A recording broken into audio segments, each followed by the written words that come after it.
I'm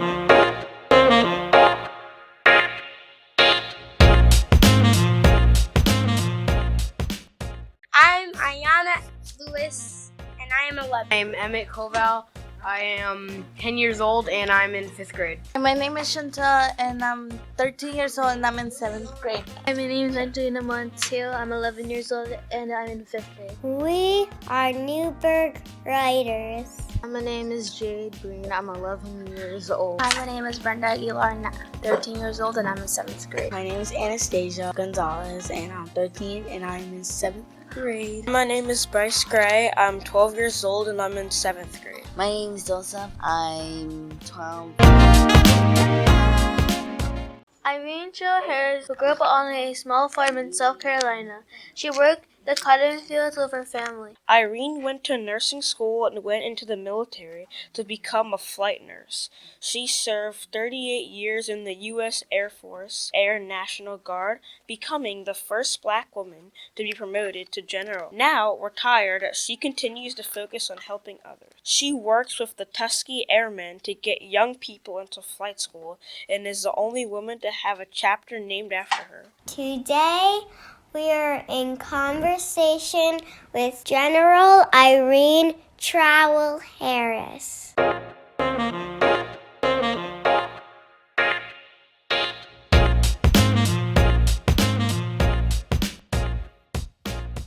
To this day, do you fight for African American rights? If you do, then what do you do?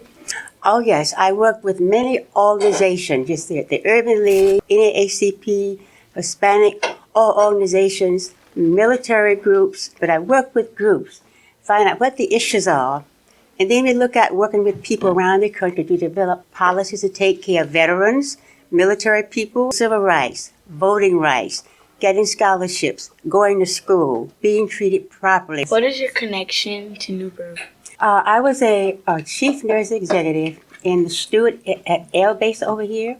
I was named commander for the clinic. That's the commander for the flight for the whole base. I had 69 people that worked with me. We took care of 1,800 people on the base, and we were tasked with making sure we could support the C-5A jumbo jet, which flew worldwide missions. This was the first time in history they ever named a female African-American and a nurse to command a clinic in 357 years of the Air National Guard. It made history. Wow. Now, the significance of that is that once I got appointed and I was able to do very well with the help of other people, it eventually turned out that they became adjutant generals in whole states. So when you get an advancement, you use that experience to educate other people. It shouldn't matter whether you're a nurse, African-American, or whatever. If you got the leadership skills, you should be appointed like everybody else. What is your favorite thing to do? Well, I used to love playing tennis, but I stopped playing tennis, so I play pickleball and racquetball. Do you have any advice for me? Because I'm writing a book too. What I advise people to do, when you want to write a book, if you want to write about your history, start from the beginning. Do like chapters. You put in the beginning, working with the family, home, and in school. You do high school, and you do what you did in high school.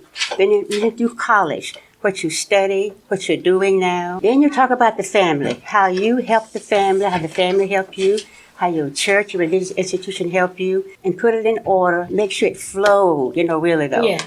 But you want to give credit to your family, your religious institution, and anybody that mentored you. What's your advice for kids? So you want to be a well-rounded person. Stay in school. Do your very best. Apply yourself. Volunteer. And when you got a lot of knowledge, you mentor other students. You stay focused. And when there's a conflict or problem comes up, think before you speak. Good advice. What are some challenges you faced and had to overcome? As my life went on, I faced quite a few challenges. But in the beginning, we grew up on a cotton farm in a little town called Aiken, South Carolina. I had 10 brothers and sisters. And we worked on this large farm, and so from sun up to sundown, we worked. Saturdays, we worked half day, very challenging.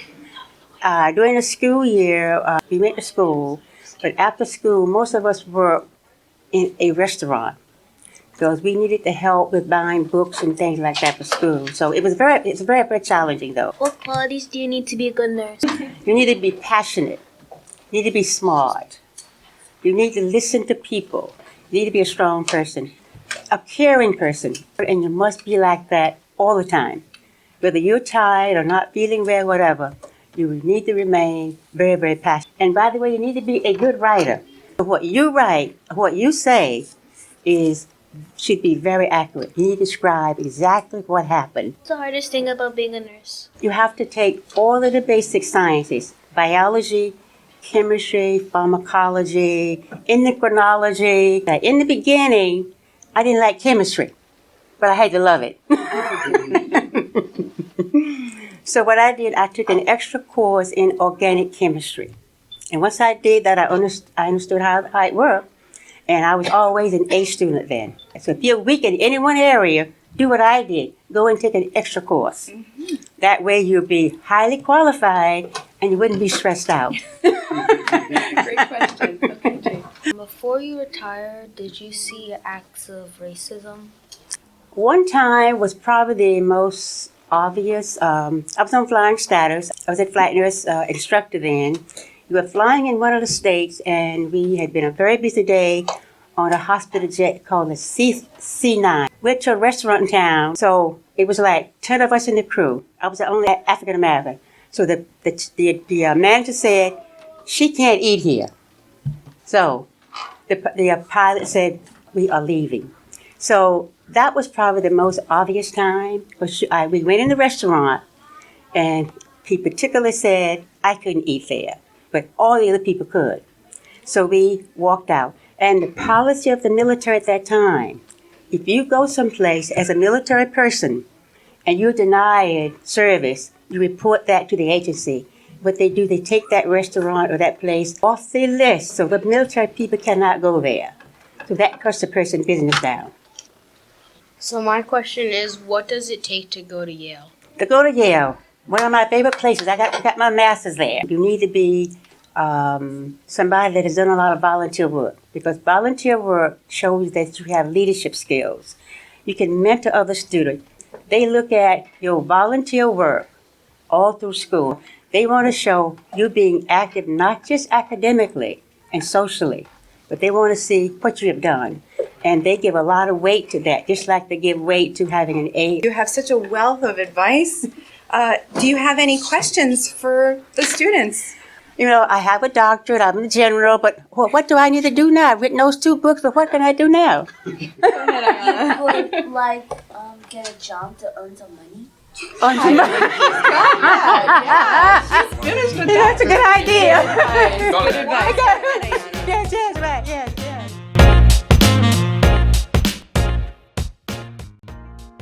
The Newburgh Writers podcast has been brought to you by the students of the Winter 2020 session with the support and leadership of class instructor Chantal Martineau.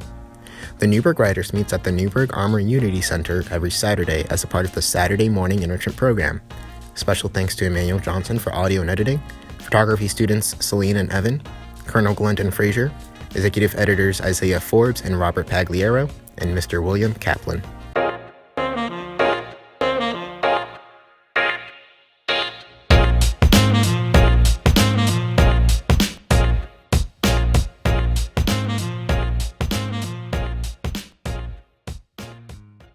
In this class, we often play games, word games, and the winner sometimes wins a prize, and I like to give poems as prizes.